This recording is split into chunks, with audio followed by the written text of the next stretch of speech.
Bapak Ibu, pernahkah Anda tahu bahwa namanya flu untuk orang Indonesia, flu dianggap biasa. Flu dianggap biasa. Tadi kata Dokter Alfian, flu 2-3 hari sembuh. Tapi jangan salah loh, kalau flu di daerah subtropis, orang-orang bule itu bisa membawa kematian. Itu yang mereka sebut dengan fever. Bukan Saturday Night Fever ya Pak Harsono. Jadi flu untuk orang-orang di sana itu bisa berbahaya. Sementara kita yang ada di daerah Khatulistiwa, ekuator, flu kita anggap biasa. Ini ada satu kajian, sederhana sajalah, kita bahasa awam. Kajiannya apa? Orang-orang yang di ekuator, yang di daerah Khatulistiwa, itu orang-orang yang tahan. Orang yang tahan terhadap cobaan, tahan terhadap kehidupan, tahan terhadap utang. Bercanda. Tetapi kemampuan survival orang-orang yang ada di ekuator Khatulistiwa itu sangat tinggi. Pernahkah Anda tahu kalau orang Indonesia, jongkok biasa. Saya yakin semua yang ada di Zoom meeting ini semua bisa jongkok. Saya baru tahu kemarin-kemarin, ya seminggu 2 minggu lah. Ternyata orang bule nggak bisa jongkok. Nggak bisa jongkok. Kalau Anda punya saudara atau kenalan orang bule, coba suruh jongkok. Nggak bisa. Ini ada different situation, ada kultur, ada kebiasaan yang berbeda, dan juga kemampuan untuk survival dari kita. Ya, jadi kalau kita berbicara virus masih diperdebatkan antara makhluk hidup dengan benda mati. Dibilang makhluk hidup, ya dia bisa berkembang biak. Ya, dibilang benda mati, ya dia mati karena tidak ada organ-organ seperti kita. Ada organ reproduksi, organ pernapasan, dan lain sebagainya. Jadi virus itu antara hidup dan mati. Yang kalau kata saya secara awam, saya bilang kalau hidup dan mati, ya hantu. Ya, saya ajak Anda ngobrol untuk memahami. Karena yang namanya virus itu kita nggak pernah tahu di mana ada. Kalau saya dimarahin Bu Ida sambil melotot, Bu Ida bawa golok, saya kabur ngejauh dari Bu Ida. Karena saya tahu, Bu Ida marah sama saya, bawa golok, ya takut saya kan. Bu Ida cuma satu di Antapani, nggak ada di Pekanbaru. Tapi kalau kita berbicara virus, di mana Anda tahu? Kita nggak pernah tahu di mana ada virus. Entah di tempat duduk kita, tempat umum bekas dudukin orang yang sudah terpapar, berdasar tracing, tracking tadi kata Bu Rati. Entah di tangga, saat nggak sadar kita pakai, entah di muka, kita pegang muka, terkena airborne atau droplet, entah dari gelas, sendok, di restoran, di rumah makan. Kita nggak pernah tahu virus itu ada di mana. Kecuali kita jalannya pakai mikroskop elektron.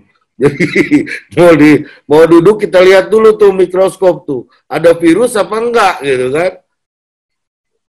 Sejak virus ini sulit dilihat oleh mata, ya berhati-hatilah. Memang dampaknya kita jadi seperti orang sombong. Diundang kenduri, diundang pengajian, nggak mau datang, sombong sekali. Tapi mau gimana lagi? Kondisinya nih virus kita nggak tahu. Gitu. Jadi sejak kita tuh tidak tahu, berarti protokolnya itu yang harus kita ikuti. Hand sanitizing, cuci tangan, ya kan? Physical distancing, Physical distancing, jaga jarak. Ya Bapak Ibu. Kemudian pakai masker. Masker pun sekarang ada pengkajian. Jangan pakai masker scuba, ternyata bolong. Jadi fokus pakai maskernya yang sudah khusus, double, dan lain sebagainya. Ada lagi teori yang dikembangkan. Kita harus menjaga antibodi. How? Bagaimana menjaga antibodi itu? Vitamin C, pelindungi tubuh. Wah, semua berduyun-duyun beli vitamin C. Sampai habis vitamin C di toko obat, apotek. Kemudian bermunculanlah vitamin C merek baru. Dan habis terus. Belanja terus. Ya kan? Jadi berbagai macam. Pada dasarnya kembali lagi intinya kita amankan diri kita, keluarga, kerabat di sekitar kita untuk tidak sampai terkena virus COVID. Masalahnya apa? Misalkan saya sehari-hari bergerak selalu dengan supir saya. Lah kalau supir saya kena, saya pasti dapat kena juga. Jadi saya pun harus menjaga supir saya. Ya, karena yang saya tahu sekarang itu pakai Ziox, mau tidak mau supir saya juga saya kasih Ziox. Modal lah 1,5 juta tuh.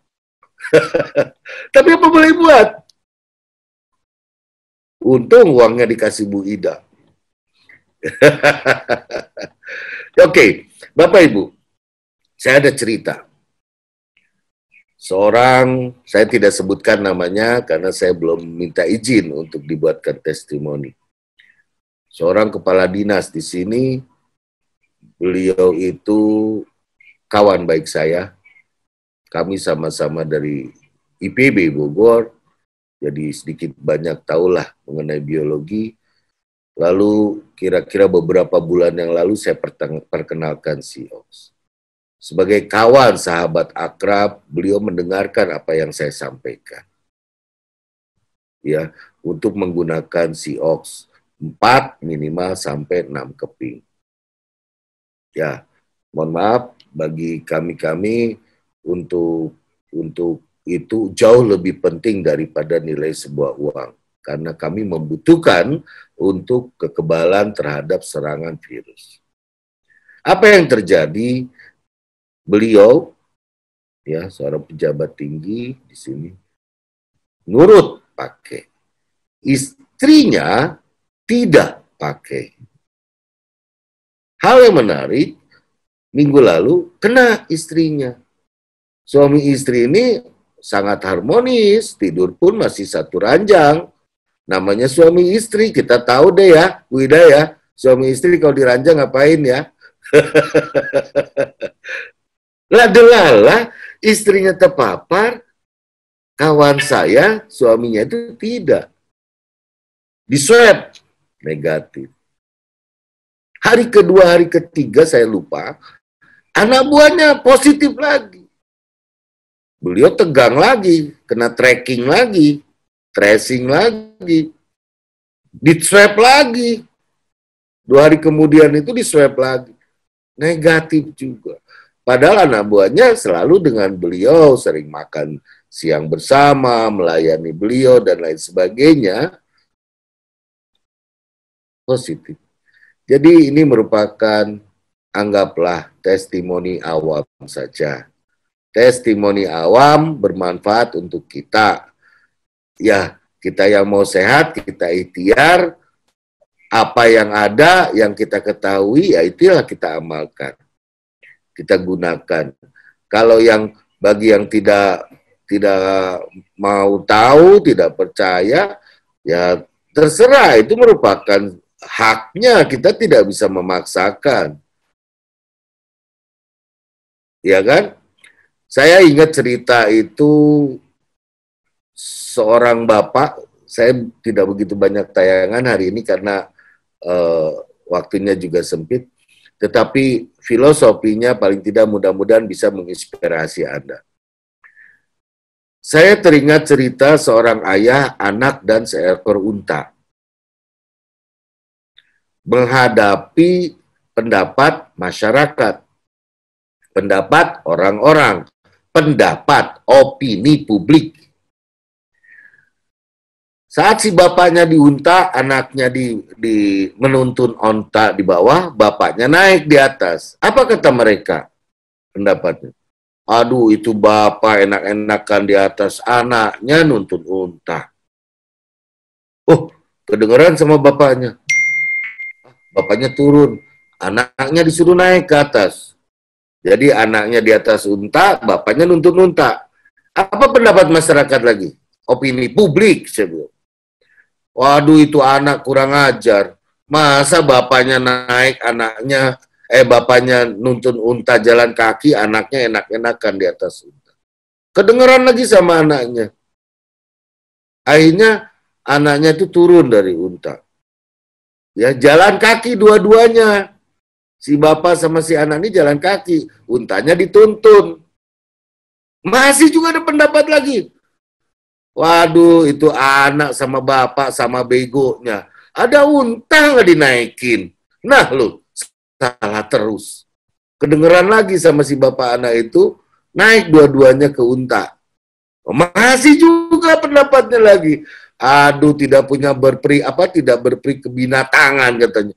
Kasihan tuh unta, masa dinaikin dua-duanya. Nah, semua pendapat itu benar. Dan kalau kita mengacu, semua punya pilihan. Silahkan. Kita sekadar mengkaji, kita sekadar menuntut ilmu di dalam kehidupan ini, apa, mengapa. Kalau ada treatment A, ada aksi A, ada reaksi B, ya kan? Dan semua itu kembali kepada apa yang kita butuhkan. Jadi kemampuan nalar kita, kemampuan pembuktian, kemampuan saintifik kita kerahkan, kita tingkatkan kemampuan itu. Tujuannya tidak ada lain, kita ikhtiar. Ikhtiar belum tentu, tapi namanya ikhtiar, siapa yang mau nyalain? Gitu. Jadi ikhtiar. Saya gunakan fenomena bodrek atau panadol. Orang sakit mencari warung obat, itu mencari warung obat, mencari bodrek. Tanpa mau tahu apa isi bodrek, ada paraset kah, apakah. Mereka beli bodrek, diminum, dan harapannya sembuh. Cuma itu. Tidak sembuh 2-3 hari ya ke dokter. Tentunya ini mungkin bahasa tersirat dari saya untuk Anda semua kaji. Silahkan.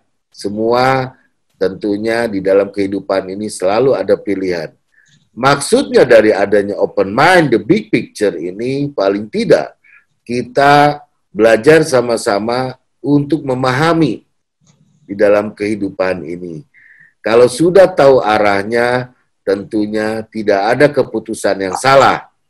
Kalau sudah tahu arahnya, kalau dari Jakarta atau dari Surabaya ke Jakarta itu ke arah barat, dia tidak akan nyasar ke Bali atau ke Papua.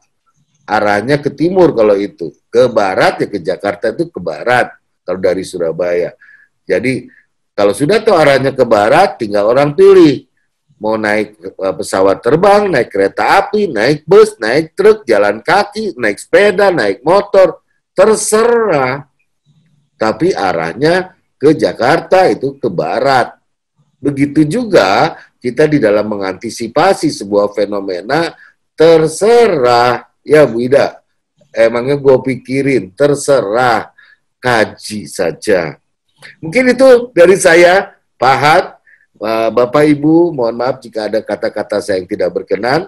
Mudah-mudahan ini bisa menginspirasi Anda untuk mempelajari dari fenomena sebuah kehidupan. Ya, wassalamualaikum warahmatullahi wabarakatuh. Selamat malam Bapak Ibu semua.